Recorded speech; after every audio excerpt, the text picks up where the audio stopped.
And now we will create our drawings.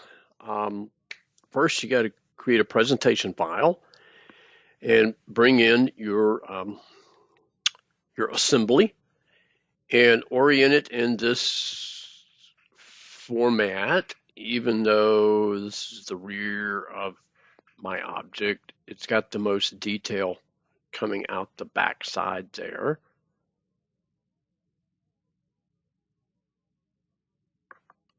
And that's kind of, oh, it's just, oh, that's that rib. I was looking at that like, what is that color different? That's the rib. Okay, so bring in your object.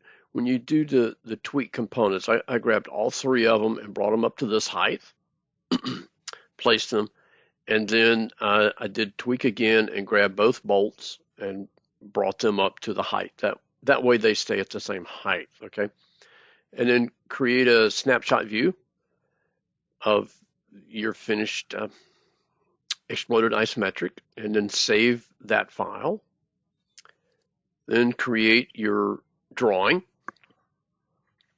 Okay, and I did auto balloon on this one and chose a vertical placement, and you can adjust the spacing on those.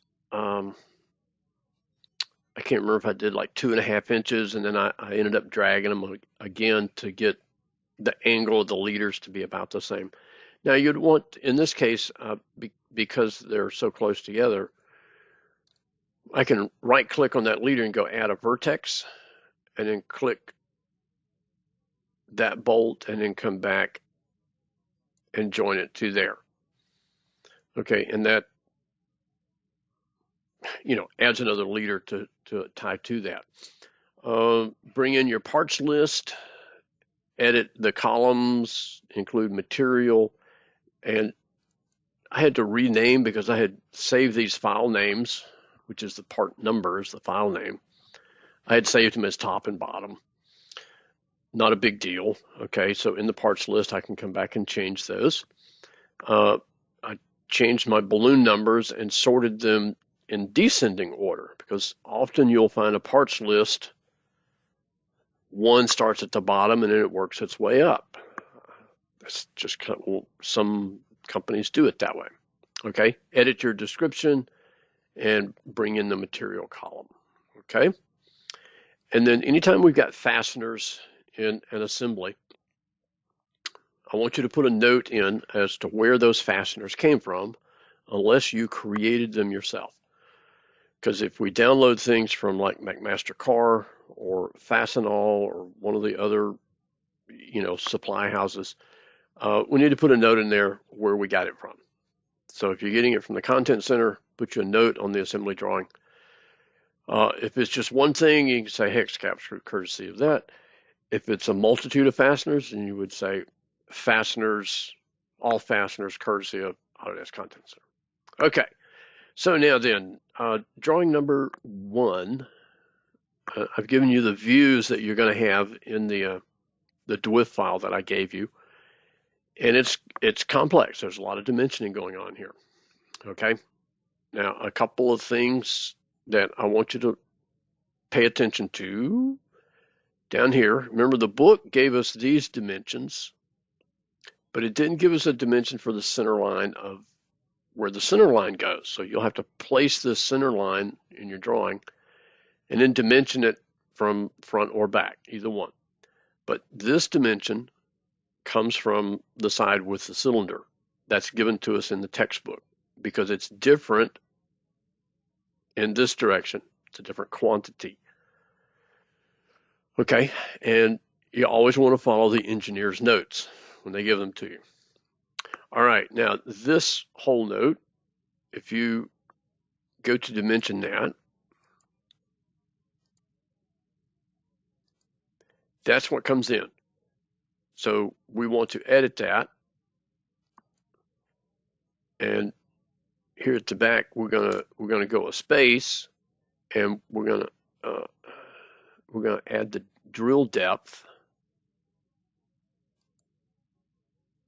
Well, I think we got to do assemble first. Let's go OK. Yeah, we'll have to do a symbol first.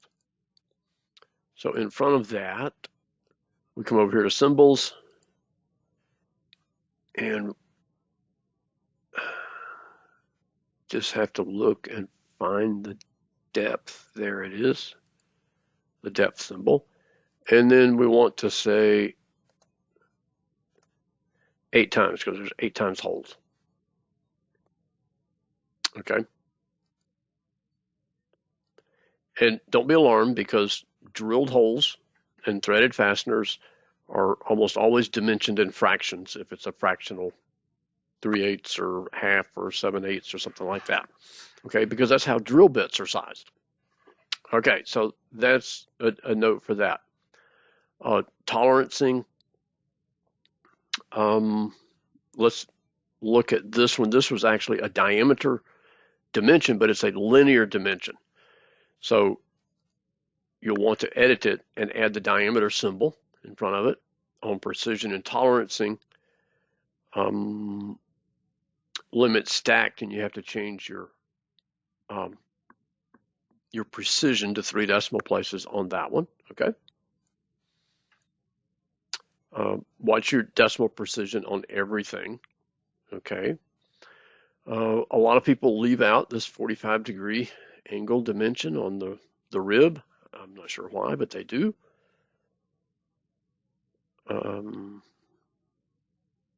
Chamfer note. If you use a chamfer note tool, then you have to edit it to say both ends. Our label here. So since we have a front view and a rear view, we can come in here to edit view and we can turn on the label and include what it is. Okay, and so I said front. Now, what that means is on some of these other views, just check and make sure that they are turned off, except for the ones that you need, okay?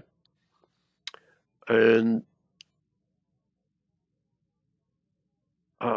I think that covers that drawing. And yes, this is under the old format. You'll be using the new. I already had this one dimensioned, so that's why I'm showing this one to you. On this one, same way on the whole note here.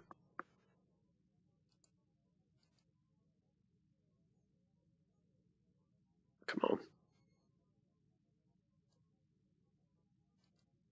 Okay, so it picked up the defaults for the 3 decimal places, so you may have to edit that. Okay.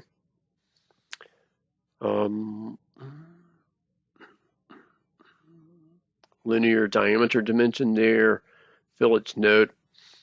Just pay attention to what you're dimensioning so that things are looking good and looking sharp. I think that's pretty much everything I need to talk about on drawings.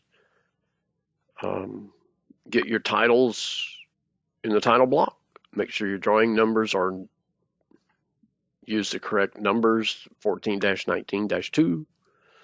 Okay, under the new format,